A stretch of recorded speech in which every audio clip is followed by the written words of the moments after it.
welcome to the Archispeak podcast, the podcast for architects by architects, where we discuss all things about architecture.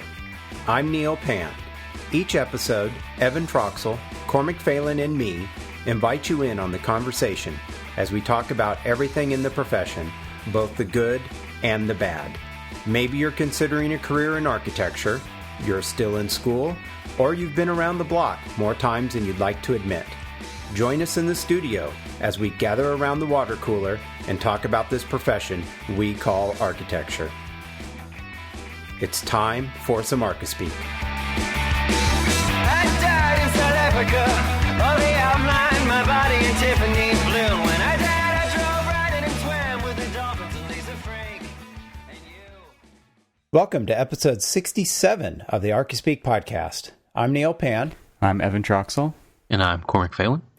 And for this episode, we got a really great email from Katie Kangas. She had an email that had a number of great questions, career-like questions, that some really good stuff that we want to get into in this episode. But first, we want to thank our sponsor, returning sponsor, and that is ArcCat. Visit them at arcat.com, and we'll talk more about them in the show. And also, we want to welcome a new sponsor to the show, and that is Nemetschek Vectorworks. And they're sponsoring the show in honor of their Vectorworks Design Scholarship, which is now accepting submissions through August 31st. And we're going to talk a little bit more about the details about that. And we're really excited to have them sponsoring the show. So thanks to Vectorworks for sponsoring Archispeak. And next up, I think, we have a friend of the show to announce. That's right. We got a friend of the show, and it is our friend from Twitter, Charisse Lakeside.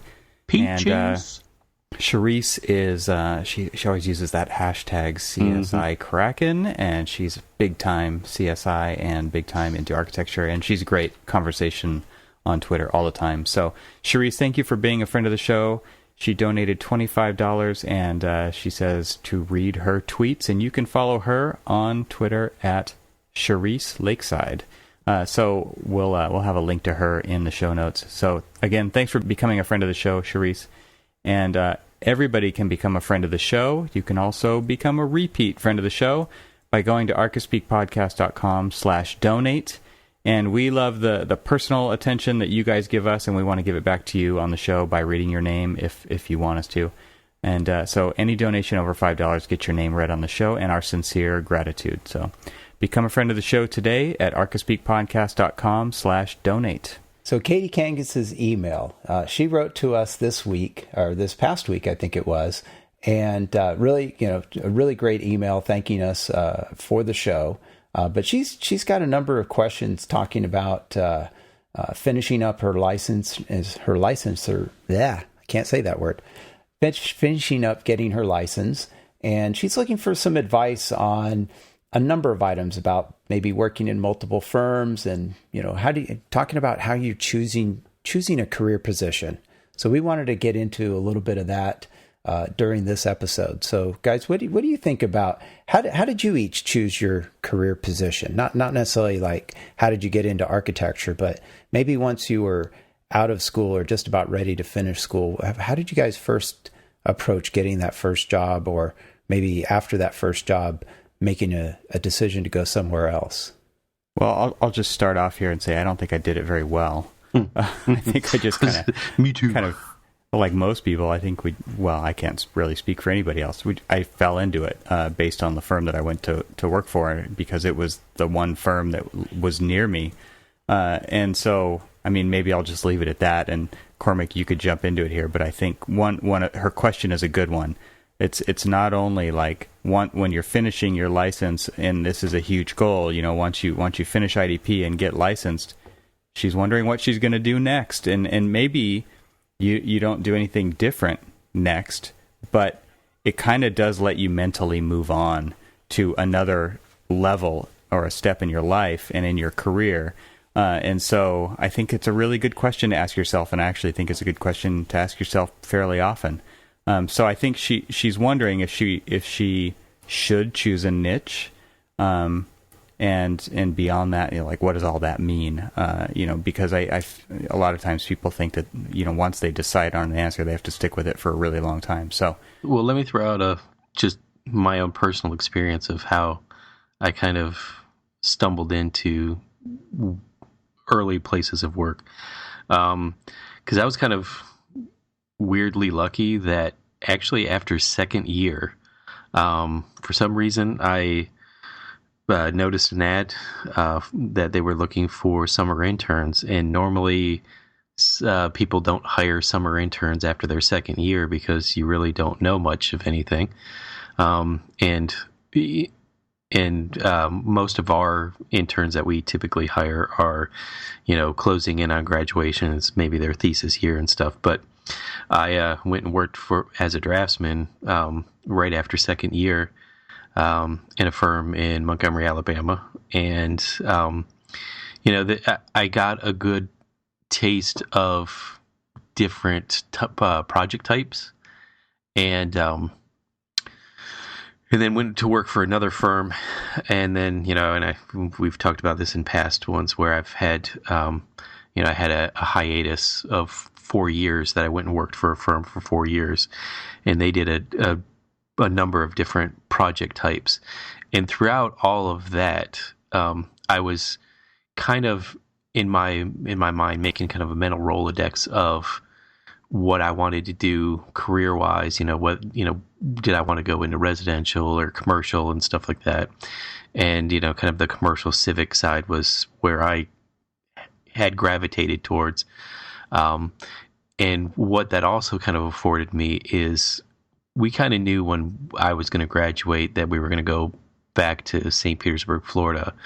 And I kind of targeted a couple of good architecture firms that did basically recreation civic work, and applied to them because I liked their design style. I liked, their progressive, attitude towards mentorship and things like that. And so I basically, I think I got lucky that they weren't really hiring, but because I had previous experience, and a lot of previous experience fresh out of school, that I was, as my boss said to me in the interview, the only reason we're looking at you is because you actually might be useful when you graduate, which was, nice. Awesome. Actually, it was great because, I got to tell you that this guy was probably very pivotal in the way that I had viewed my career, which in a way also was kind of a roadblock too, because he always put a huge emphasis on experience and knowledge. And that's always been something that I've used as an excuse on why it's taking me so long to, take the AREs. It's because I feel like you have got to be prepared with your experience and knowledge before you take it, and, have dragged that whole process on longer than it should have. So I've always kind of been focused early on in my career, thankfully, because I had interned a lot, and it kind of gave me a little bit of focus. But so for myself, early in my career, right after school, I mean, there weren't any jobs actually. It was the early '90s, and it was very difficult to find a job just because of the economy, similar to the economy we're coming out of now, and so it was really kind of take what you can get. And I fell into just a temporary kind of a position at a small firm that was doing some residential development for a couple of developers. And so we were doing houses, and that lasted maybe 5 months. I got a call from another firm, and I think we've talked a little bit about this before, but it's essentially this other firm offered me benefits and kind of the same amount of money, but with benefits. So I jumped on it. And throughout school, I was, and even probably before school, I was like a lot of students. I'd read Architecture Record and Progressive Architecture, for those out you that remember PA magazine and stuff like that. Still got a prized issue. sitting on my. Oh, see, there you go. So anyway, yeah, PA. I think everybody remembers that magazine fondly. But anyway, I looked at all of those, and boy, trying to do public buildings or commercial type buildings, and I mean that was like the dream, right? Everybody wanted to do that stuff, and it wasn't what I fell into right after school, just because of the job market. But once I got into doing residential work, and I was in a really good firm, and I was having a great time, and I kind of grew to love doing the residential work, and I spent a number of years doing that, and have kind of basically that's been my career, and I've just stayed there. I haven't branched out to go on to do commercial work or the kind of school work that Evan and Cormac have done, or the any of that type of architecture. I just really haven't done that, and that's that's okay. I think it was probably not so much a conscious decision I was making, but one that I was happy with and I was good at, and I've enjoyed it. I don't regret not making that decision. Probably because if I had to go back and look at my younger self and say I probably didn't know. I mean, you look at the magazines and you go, wow, okay, that's the type of work I think I'd like to do. But I don't think you really know until you get out there and you start doing it. And I think once I did get doing it, I was like, I really like doing houses. I love doing the residential side. And the commercial side, of course, comes with many more complications as far as architecture is concerned. And I didn't have to deal with a lot of that stuff when I was doing residential. And I really just found that I didn't like hassling with all of the different code issues and things that came with the commercial side. And I was like, well, I really like this. So I think it was not so much that I didn't make a conscious decision to say, okay, I'm going to do one or the other, but it was more I fell into it and I enjoyed it and I just stayed there. But that's not to say that over that time that I didn't change firms, because I did do that. And, maybe we can talk more about, moving around and maybe some reasons why you'd want to do that. But at least, that's kind of how I fell into doing what I'm doing. One of the things that Katie mentions in her email is that Mark over at Entrepreneur Architect advises to find a firm that does the type of work that you want to do in the future. And I think that's a good start. But way more important than project type is client quality of the clients. Because if you could be doing the type of project that you want to be doing, but it can be completely uninspiring, and it can be a client that doesn't view the world the way that you do, there can be a very uneven match. But then there's also, and we can get into this a little bit further when we start talking about working at firms and stuff, but a lot of what shapes your desire in the maybe not the desire of whether you want to be in a niche kind of market or something like that is let's just say you want to do a different a project style and you're or a project type and you graduated and you start working for a firm and it's just not the best of firms and doesn't do the highest of quality and stuff like that.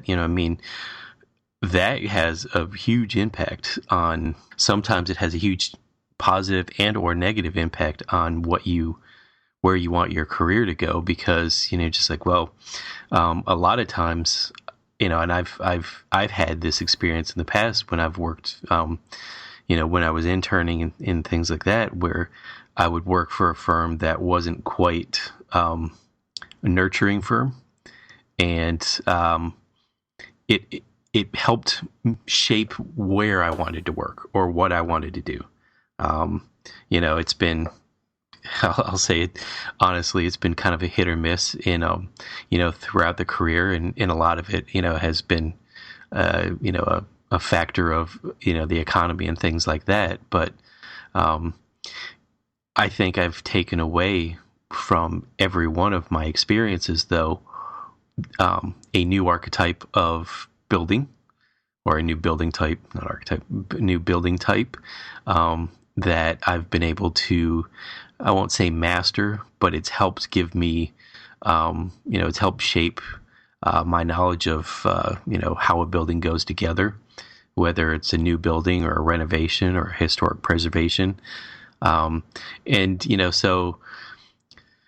a lot of times the direction in your career can also be shaped off of, the types of buildings that you do and the types of, where you want it to go. I mean, a lot of times everybody wants to just come straight out thinking, oh, I just want to design. And we know we've talked about it enough that, design is a small factor in the life of capital D design. Yeah. Is a small factor, but one of the things that I want to bring up is that, Evan, you mentioned, the type of client and stuff. Sometimes you're not going to know this. You may not know just by looking at their website. I think you can tell by looking at their portfolio sometimes, and then also just talking to people who work there. And there's a lot of ways to do that before even making what contact, I was going to bring up was that these are questions. These are things that you should be asking during the interview process. If you do get an interview at a firm that you're looking for that looks attractive to you from the outside, these are the types of things. If there are things that you don't know or that we're talking about that are going to impact your experience at this firm, those are the types of questions you want to be asking during the interview. But let me ask you this: how do you know what questions of the questions that you're alluding to? How do you know to ask those questions when you're fresh out of school, or you may have only, maybe a few... You listen to this podcast. I was going to say, you listen to this podcast. Well, sure. Right? Well, I think there's a lot of good advice out there from people like Mark at Entrepreneur Architect and others that'll help you, and our own show, because we've talked about interviewing before as well. So I think you listen to the advice of us and somebody like Mark that have gone through the process, and then you talk to your colleagues, right? Just maybe somebody if you've had a chance to intern, talk to somebody or find a mentor, right? There's lots of ways. I mean, social media is great for that, like the ArcConnect forums. There's all kinds of places. And what's great about today's world is that you can do the research on what to look for, or have the access to other professionals and ask them, well, why do you do this, or what do you think, and stuff like that. Whereas back when we were coming out of school and stuff, we didn't really have access to it, and a lot of times firms really didn't want to have you talk to their people. So it was just that's just we just kind of had to stumble into learning what we wanted out of the firm. And that was actually kind of where I was, I mean, Katie had mentioned about, Entrepreneur Architects, advising them to kind of like work for a firm that does the types of projects that you want to do in the future.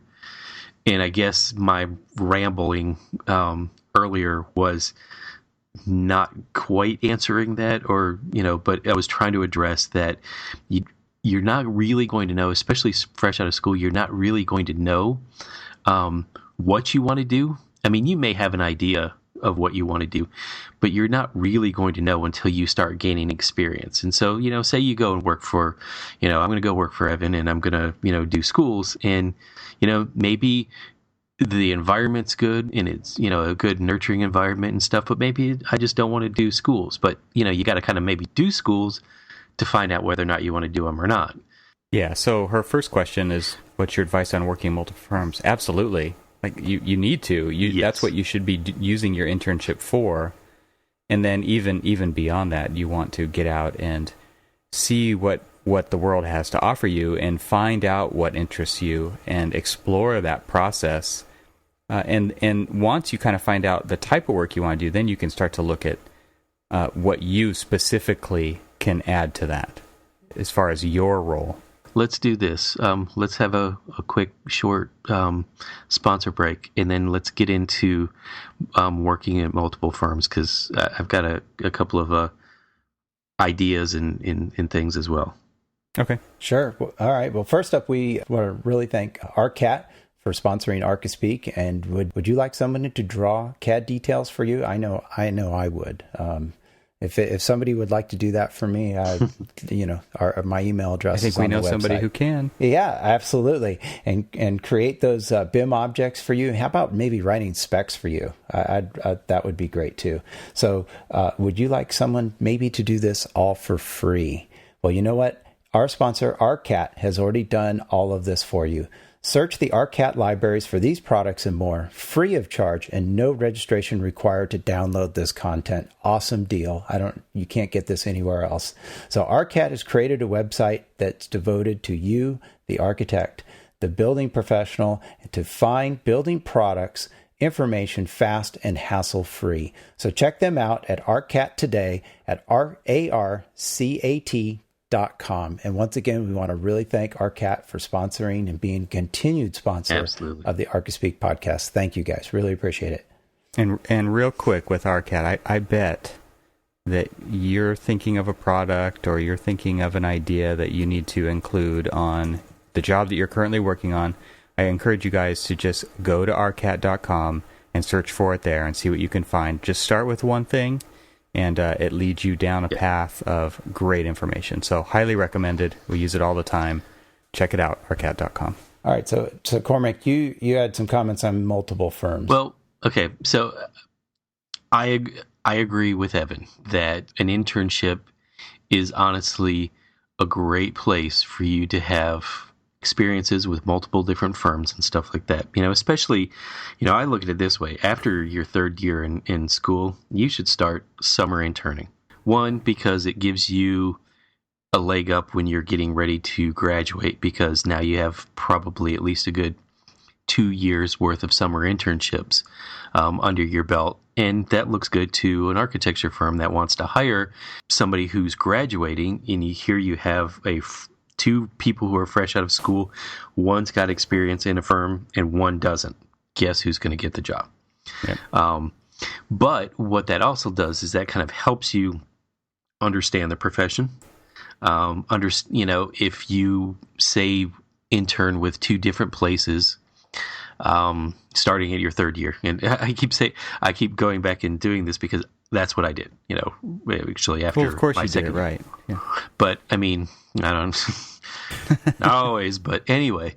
But there is this weird little backlash on that, and that is a lot of times, like say later in your career, when you see all of these, different firms that you've worked for,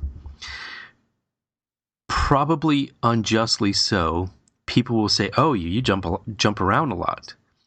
And I think early in your career, that's the time to jump around, to kind of get those experiences. I mean, I like I said, taken forever to get going on the AREs, and because of this desire to have a built-in knowledge of working knowledge of the profession and stuff. And so I truly believe in experience. But a lot of times I've heard, in interviews and stuff that I've sat in, and they're like, I noticed that you've got 4 firms. And, if you clearly identify that these were internships and things like that, that helps. But sometimes, people look at it and they kind of look down on it. And it's, so where I'm going with this, I kind of want to get both of your impressions of that kind of take on it, and also because it, sometimes it's kind of rough. It's just like, well, you're just jumping around. So how do we know that you're going to be dedicated to us? Well, I've got a couple of comments on that. First off, you could do what I did, which was right out of high school, start working for an architect, and then after a few years, go to school and finish college. That's not necessarily the best way, but that's kind of what I did. But as far as working in multiple firms, I think for everything you guys are saying, it is a good thing to do, but you want to have good reasons of why you may have worked at these multiple firms. And I think for others maybe that are not, that have already been in the profession, that have bounced around a lot over the last 4 or 5, 6 years, I think the excuse there, because I experienced this, and I'm not sure if we mentioned it during our episode we talked about interviewing, but my standard response was, hey, the economy. I got laid off because of the economy. And for the most part, everybody, at least in the couple interviews I've had over the last couple of years or something, or last year, I think I went on a couple just to kind of test the waters. But everybody kind of understood. Okay, yeah, the economy went down the tubes and people were shedding good people. I mean, that's what happened. They weren't cutting fat. They were cutting the bone. They were shutting firms down. So everybody was losing their job. It's not a negative reflection upon you. So depending on where you're at in your career and where you've been bouncing around for reasons either that were not your own, but if they are your own, then there's not a problem with it. I think it's just you have to have a good reason. And that reason might be that you wanted to take an opportunity to learn a different product type. This firm didn't do that type of product, and you had to go to another firm to get that experience. So I think if you've got a valid reason that is not just, I didn't like working there, or something frivolous, or something maybe not as substantial as of a reason that you'd want to explain to somebody in an interview, then you need to be a little more creative about maybe why you left. But I think it's doable and it's workable. But I think you guys got it right. I mean, it's good to get those different experiences. And if you can get some of that as an intern, or, prior to graduating, or maybe within the first few years, that's the time to do that. And I think that, that looking at salary and maybe location are also important factors that come into play when you're looking at different opportunities. And I know that's something that Christy or Katie talked about as well. So I want to get a little bit into your opinions on how you make sometimes these decisions. Because I know I've made a decision to go someplace because of a salary, and so, but I want to get your guys' thoughts on that first. Well, real quick, I want to comment on that last part. Okay. I don't think that it matters one bit how many different jobs you've had. I think what you said, Neil, is right. You've got to have good reasons. But I think if you are doing the intern thing, the reasons are built in, because you're doing it over a specific amount of time, and then you're going back to school. I think it's your job during that 3 months or whatever to impress the pants off of whoever you're working for, so that when that next person calls for references, you get the best review possible and says, "Oh, they're looking for a job, man. I wanted to hire them." That's really what you should be striving for, and so it doesn't matter how many different places you've worked at. As far as I'm concerned, that the more experience, the better, because there are so many graduates coming out without any experience. Yeah. And beyond that, I mean, there are the days of the career architect working at one firm their entire life, who would be maybe saying that, wow, you sure jump around a lot. I think that those days are numbered. That's happening a lot less and less. I mean, not only because of the economy, but just because of how people approach work nowadays. I think there's so many people out there who have changed their mindset and aren't looking for that anymore. They are looking for the multitude of experiences, and I think that that's just becoming more and more common. Oh, I agree with you, and I didn't probably preface it by saying that I kind of think it's a bogus approach when they do that, because we are always looking for somebody who has experience, and a lot of times when you're an intern coming out, and like I said, you have that kind of weight of this experience that you've had in a firm over somebody who hasn't, you're going to be favored for that job, But yeah, you're right. Yeah. I totally agree with you that, this is kind of the Curt Flood, occurrence in architecture now where, and yeah, I just did a old baseball reference there because he was the first free agent that basically started jumping from team to team to team to team, and but what he got was experience, and I think that's what's going to help us. I think that's actually what's going to help the profession. Because ultimately, what we're wanting is we're wanting diverse a diversity. experience. Exactly.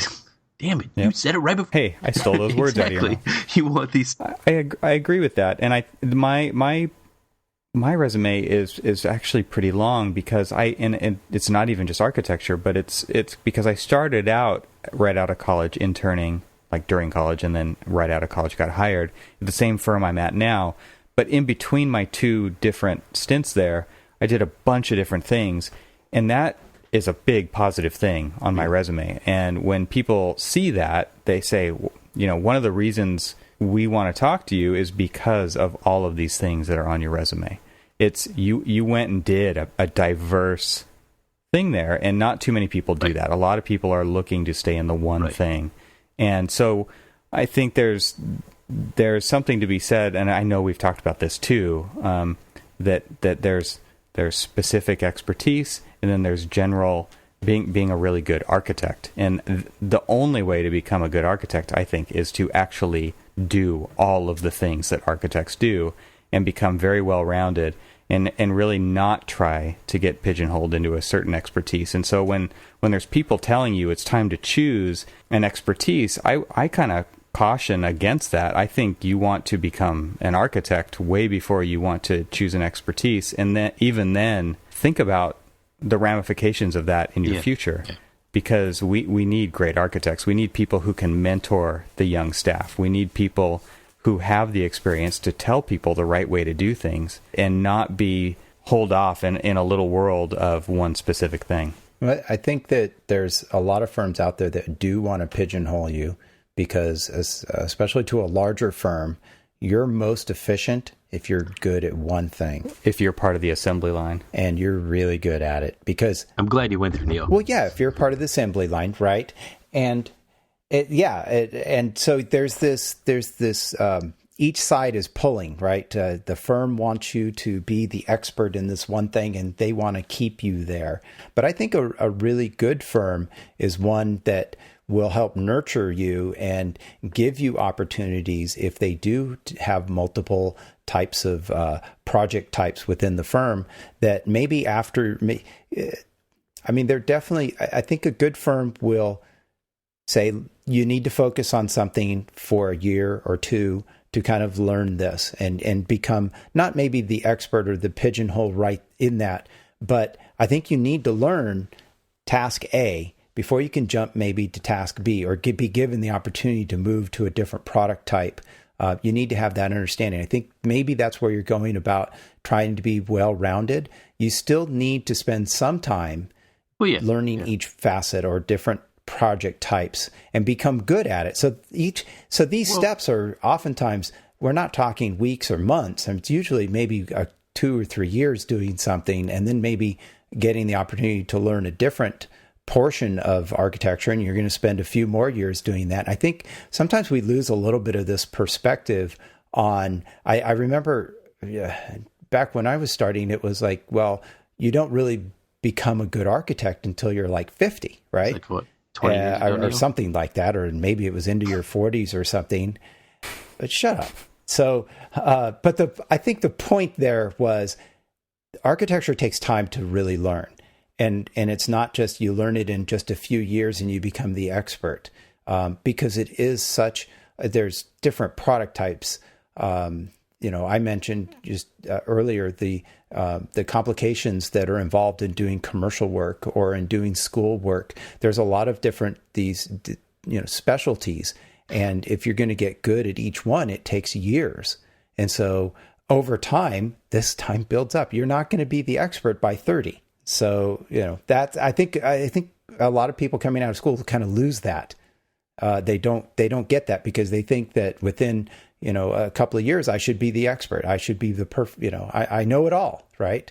And it's like, no, you don't. And it's going to take a little longer than that to get there. I think rather than to have some patience, you learning, either trying to focus in on a specific style or a specific type of building, that really what you should spend your first portion of your career doing is learning how to translate your design to a constructible building and understanding the facets of how all of that stuff goes together. You got plenty of time in your career. I mean, because let's be honest. I mean, architects' careers aren't short careers. It's not, the 10-year NFL career or the 20 MLB career. It's, you're going to be there probably for like 40 years. I know that sounds sad. You have life. Yeah, you 40 to life. There's the title. 40 to life. Exactly. You have sentenced yourself to a life of architecture. And so you will have time to get to that point where you want to, specialize or find that niche that you want to work in. But really what we're doing, if we're jumping around to find a type of building that we want to design, what we're losing, early in our career, what we're losing is stopping and spending enough time on a project to see it all the way through, to be able to understand that, here's how we design, here's how I take that design into design development, into construction documents, into construction administration, here's how I write the specs and all that other stuff. In learning all of these different facets of how a building goes together, then you start looking for, okay, what do I really want to do? Because really, honestly, as you're building that base of knowledge, you'll be doing a lot of different types of buildings and things like that.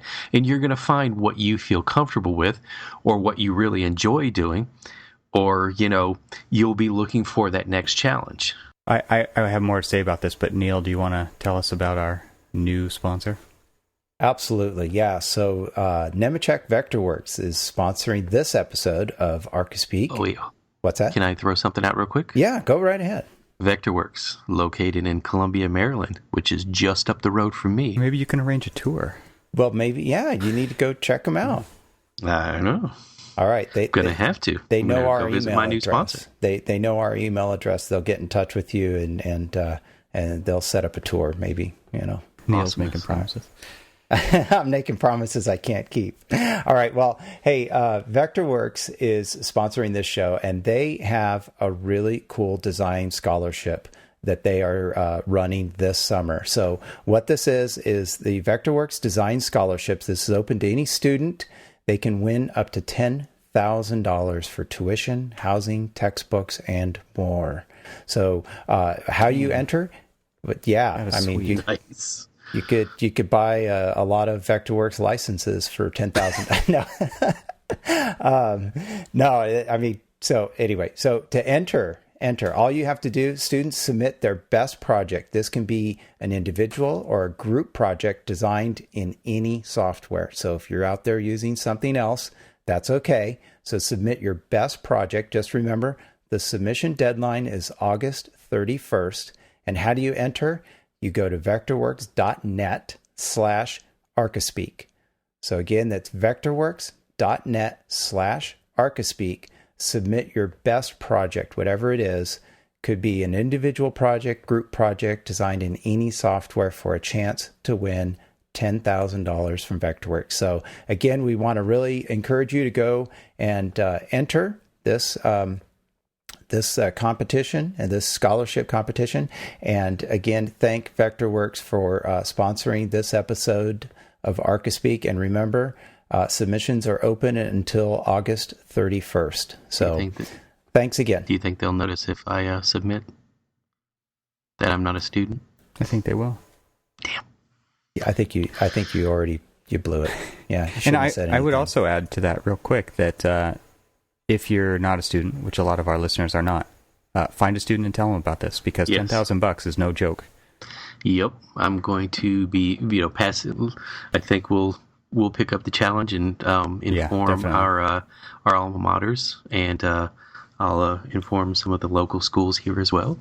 That's a good idea. And I think everybody who's listening who isn't a student, do the same thing. Send the link off to your alma mater, post it on their Facebook page or wherever, and let them know. Yep, that's right. Get the word out. Vectorworks.net/Archispeak, all spelled out. help the future architects. Help our future profession. So again, thank Vectorworks for sponsoring this episode of ArchiSpeak. So guys, I want to touch briefly on, have you ever made a job decision simply based on logistics? Yes. Or salary and location? Yes. Yes, me too. I have too. And I've regretted it. You know what? I actually am in the state of Maryland because of, basically financial. We've talked about these stories before that, I was working for myself and the recession hit. I couldn't really stay in Florida because there was no jobs to be had there.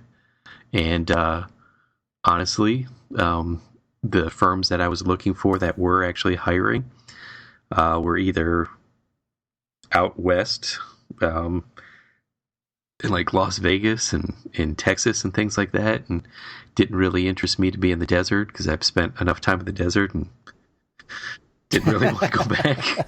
That was a different desert. Hopefully the Shooting people at are, us. pointing guns at you there. I don't know, it is architecture though. But anyway. And honestly, tough we profession. we love the DC area and things like that, and it seemed interestingly insulated from what was going on in the rest of the architecture and building construction industry, and there were some opportunities here, and we honestly moved our family to a place where we knew no one. We have no family.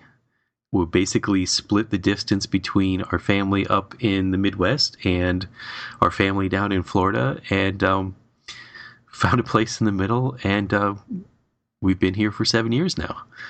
So what about have you had to make that decision, say maybe in not so desperate of times? I mean, I think it's pretty clear that in the last 5 or 6, 7 years, when things were tougher, you took a job maybe for that salary or based in the location.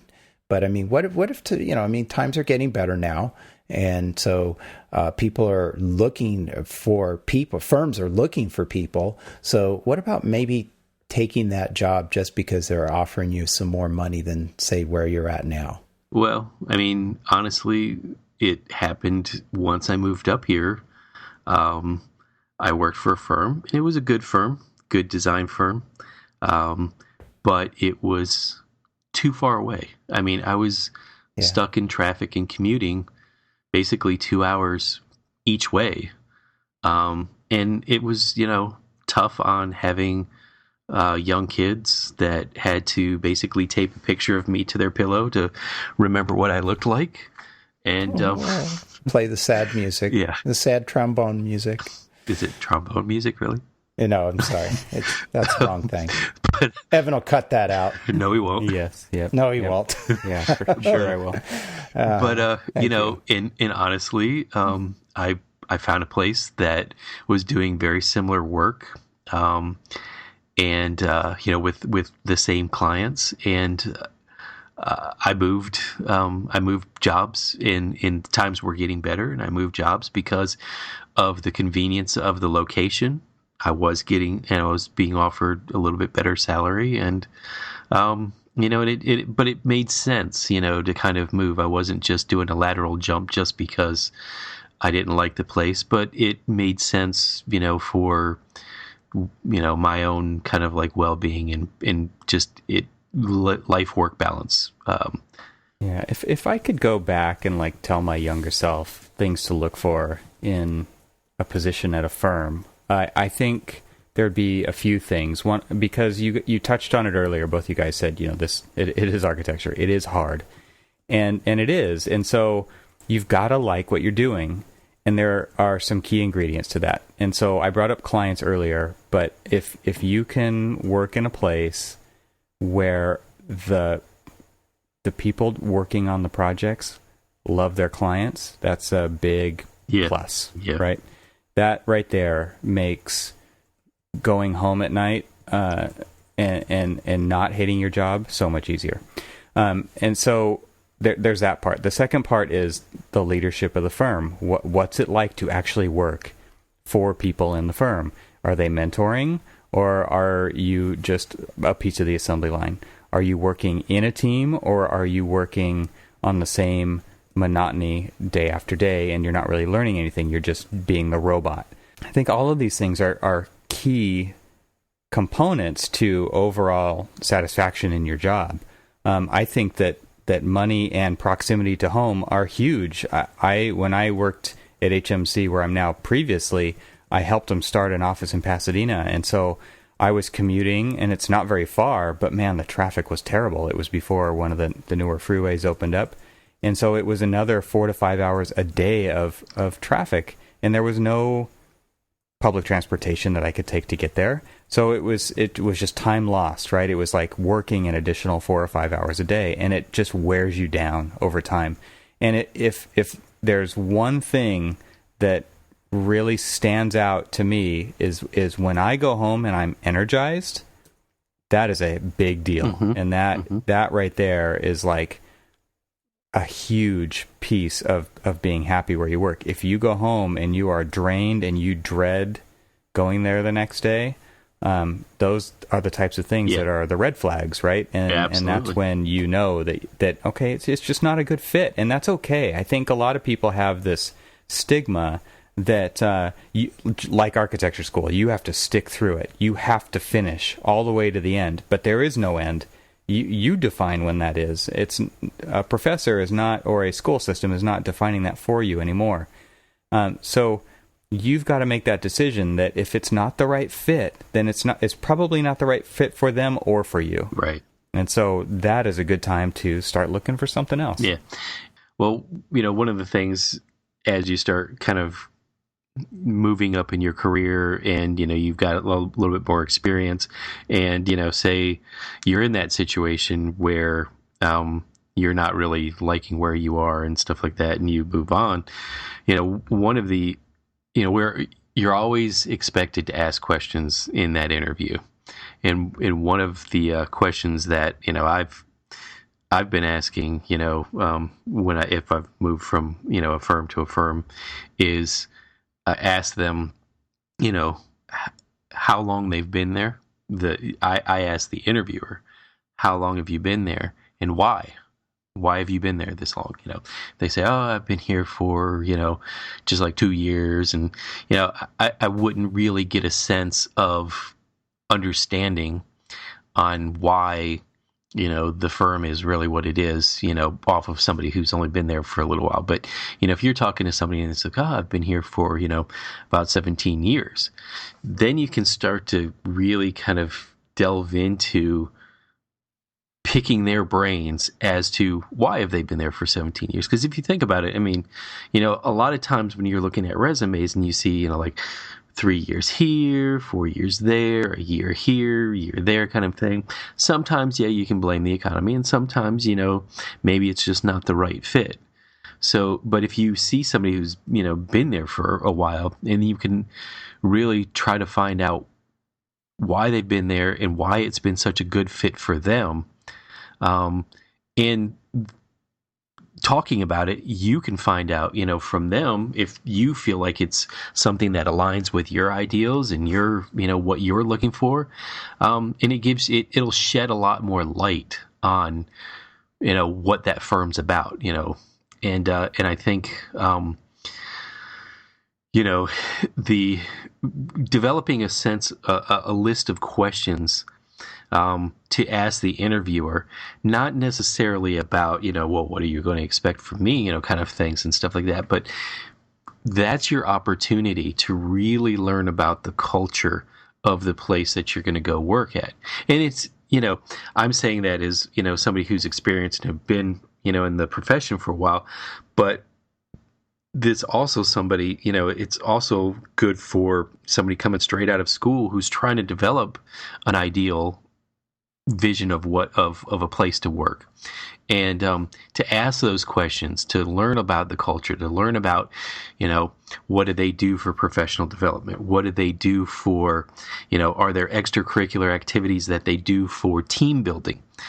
things like that, to find out what kind of importance they place on collaboration and team building and professional development.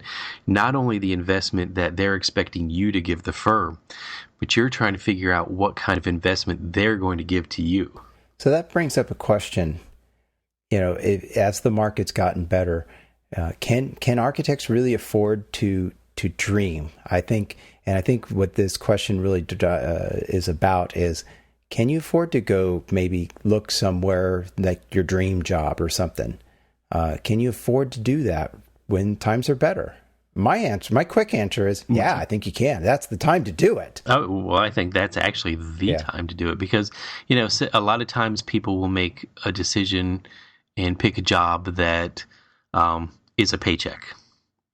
And, and it may not be their dream job or something like that. And they may, try to do the best that they can. And, it might not be a fit. But then you also know that, because the economy's tight, you should just probably buckle down and hold that job for a while and wait for the economy to get better, to then, and at the same time, you're also building your experience level.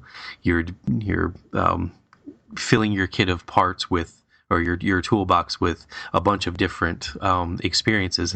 And no matter how good, bad, or indifferent a job is, you're always going to be gaining some experience that's going to be a positive for your own personal development or your professional development. Well, I think that goes to how you figure out how to, as she put it, equipping yourself, right, to make that transition. Right. So each time you're maybe at that firm, like you're saying, it's like you're building tools, and not only just maybe those tools, but I think you're building relationships even with people that are there, or maybe the clients that you're exposed to, and those are important relationships to have at the next job, or maybe the job after that, right? Or, and this is the opportunity to take some time to work on your weaknesses. Say you're not a very good, public speaker, and you don't like giving presentations or things like that. Well, since you know that that's going to be at the core of your profession is public speaking and presentation, because you've got clients and you've got to present to them. That's the time to take, that's the time to build on, a lot of your weaknesses and things like that. What was the specific question you were asking, Neil? Well, I think I ramble. Going out and can you afford to dream? I think that's the core of it, right? I think this is the time to do it. And we're not the only ones saying that. I mean, there's a lot of people talking about how it's the employees market now.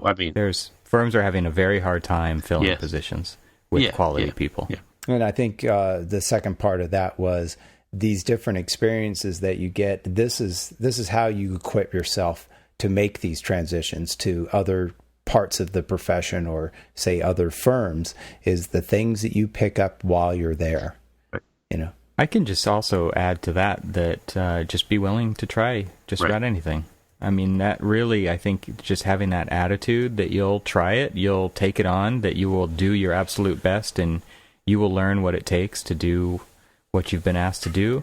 Just that attitude is huge part of the perception that you're going to create for yourself within the office and the people you work with. That attitude is so important. I mean, for anyone that, speaking of somebody who's had groups of people working for them, it's always that person that is the I will take care of that for you sort of attitude is such a huge help as a job captain or a project manager, and you've got somebody helping you on a project. It's like, no, I'll take care of that for you, Neil. And or not even telling you that, right? It's like, it's done. Oh, look, it's already done. If somebody, and this word comes up in my thinking a lot, it's just anticipation, right? If they're anticipating issues, or just trying to plug certain things in a certain order over a timeline and you can anticipate what needs to happen when for the puzzle to go together seamlessly, those are the types of people Yeah. who really stand out. Absolutely. Yeah, because those are the people that tell me that, okay, they want to learn and they're trying hard. And the next time I need something done, or for instance, a small example of when sometimes working on some of these residential projects, maybe not everything is exactly, figured out. And so as you're solving problems throughout the construction drawing process, or there might be a little design opportunity, and it's like, I don't have time maybe to deal with it, but that one person who's really standing up has built some confidence with me. It's like, though, that's my opportunity to do a little development, with professional development. Okay, here, you try and go solve this problem. You come up with a design solution for it. And kind of, it's kind of the carrot, not necessarily the stick, but here's the carrot. It's like, okay, now you've shown me something, so now I'm going to give you some more opportunity. And that's how you develop your people in your office. And I think that provides a very healthy working environment. And that's the kind of environment that is you as the employee want to have and be given, and then B, as the employer, that's what you want to do for your employees. I think that makes it a fun environment to be in. And just think, how can you make things easier for everybody else? Yeah, that's the key, right? That's huge. We had the old adage in the Army of never volunteer. And ever since I've been in architecture, it's just the opposite. And the reason why I volunteer, somewhat masochistically, is that it's always usually those volunteer opportunities that I have, whether it's, helping out on, pulling together presentation material or helping, do this or that or whatever. It's developing that, that equipment, that that experience, that is going to be that positive stuff that you're going to be able to take forward to the next job, or even within the job that you've got. It's the way to develop your skills a lot more by trying to do other things, and you may not be the best at it when you first do it, but that's the first step in trying to learn how to do something and master something. So never be afraid, point being is never really be afraid to volunteer for something. Sure, you're probably going to regret it at the time. It's, I thought it was only going to be an hour and it ended up being like 5 hours. Well, sometimes that happens, but think about it in the positive aspect is what you're learning, what skills are you gaining. What will you be able to put in your, utility belt? I think it's also figuring out what you really don't like. Right.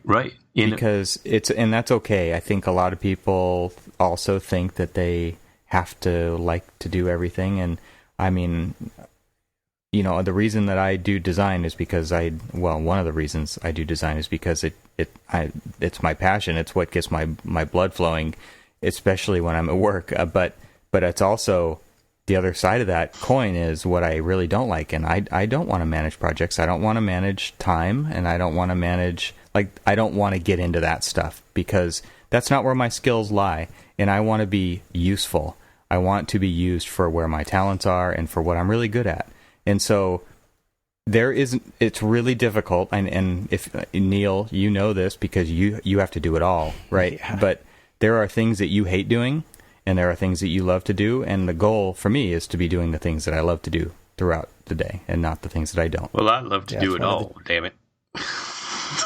So it's one of the challenges of being a sole proprietor is, yes, you have to wear many hats, but, it's an interesting process, that's for sure. They usually have an A on them or A''S, and you always get your heart broken at the end of the baseball season. Oh, wait, no, we're talking about something different. What?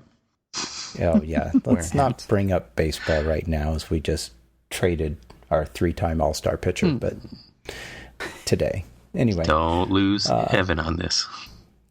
Yeah, let's not go there. Let's not, fading. Sports. Yeah. So, well, I think we've really hit a lot of the questions I think that Katie brought up in her email, and I just want to really thank her for sending that. We really enjoy getting the comments, and B, if we can help by sharing our experience, that's really kind of the goal of the show here. So we really appreciate Katie for reaching out to us and for really helping us really generate the topic for this show. So thank you very much for her for doing that. And also, too, if you'd like to contact the show and leave us some questions like this or some comments, visit the website, archispeakpodcast.com. And you can also find links to our individual Twitter accounts there, and also to the Archispeak Podcast Facebook page, which has really been jumping recently. We've been getting a lot of likes on that page, so I've been trying to do some more posts to that page. So if you'd like to engage with us there, you can certainly comment on anything we post there too. So and then don't forget, we do have our phone line, 415-484-8496, and you can reach me. You'll go straight to my voicemail. But anyway, go ahead and give that number a call if you would like to leave us a voicemail, and then hopefully Skype won't, or not Skype, but Google won't completely mangle it, and we can maybe even use it on the show. We've done that before. We enjoy doing that. If you would like to give us a comment and or question on the show. And real quick, back to Katie. She has passed 6 of her tests, so good luck on your 7th. And let us know when you pass it, and we'll that's awesome. give you a big shout out for it. Definitely. Yep. And also, let's not forget, I want to thank our sponsors. Thanks goes out to ARCAT. Visit them at arcat.com, and also our newest sponsor, Vectorworks. And go check out their Vectorworks Design Scholarship, now accepting submissions through August 31st. Enter at vectorworks.net/Archispeak. So let's get a lot of people using that, so they can they know that they're all coming from us. So, and don't forget our challenge. Everybody who's listening, share that link with all of your alma maters, and share it with any other architecture school that you can think of. Just send it to them, bombard them with it, so that you can get the word out, and people can submit for the $10,000 challenge there. It would be awesome for an Archispeak listener to win. Absolutely. That competition. Absolutely, yeah. So that's our challenge to you guys. And if you win and you are an Archispeak listener, let us know.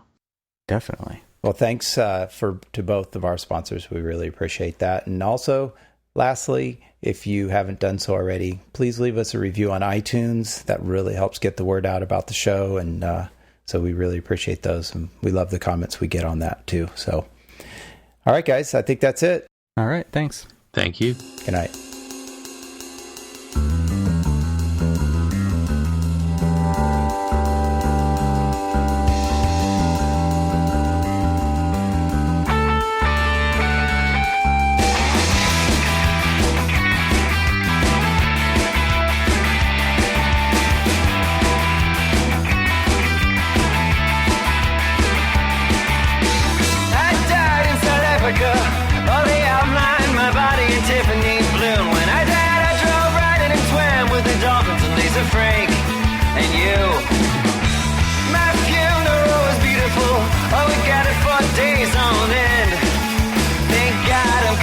My kind of luck, I'll be up on the block in front of all of my friends. This is what you get. This is what you get. This is a schedule, this is a set. It's unpredictable lest you forget. If you blow, you can bet. I know. This is what you get. This is a schedule, this is a set. It's unpredictable lest you forget. If you blow, you can bet. I know.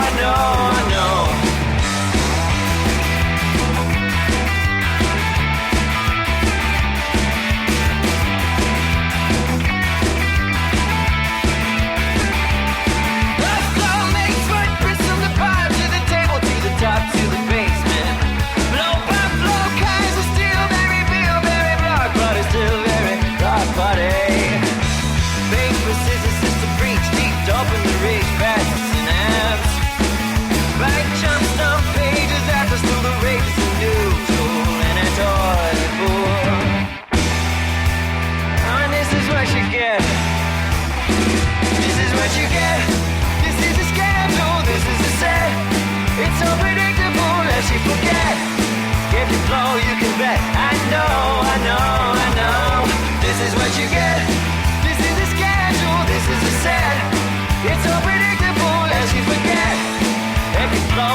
bet. I know, I know, I know.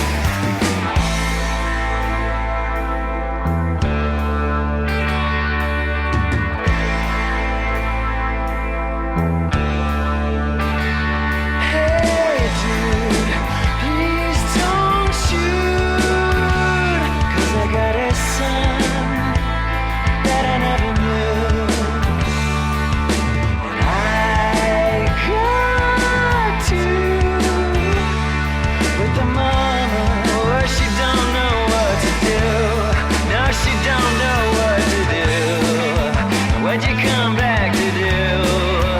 What'd you come back to do? What'd you come back to do?